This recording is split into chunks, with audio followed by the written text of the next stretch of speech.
Нароиха се супер много лайнкоин канали и шиткоинари, които пропагандират лайнокономислието. Това е защото това са тарикати, които желаят да изкарат пари на гърба на другите хора. Да получават някакви бонуси от самите собственици на пирамиди, които в крайна сметка лъжат от крайния потребител, от някакви млади момчета, които виждат безперспективността да изкарат някакви пари по-сериозни и търсят бързи печалби. И въз основа на тяхния гръб и на тяхната алчност те желаят да изкарат някакви пари. Това абсолютно не създава никаква стойност, нито за обществото, нито за тях.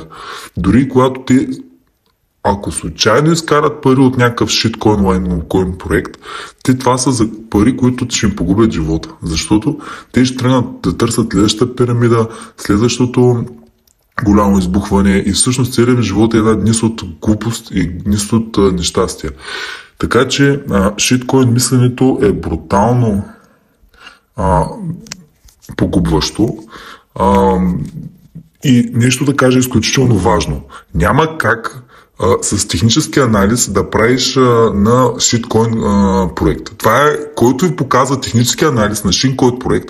Това е толкова прост човек, толкова прост, че въобще вече ако го слушаш, ти си прост на квадрат. Технически анализ може да се направи само единствено на активи с много сериозен фундамент.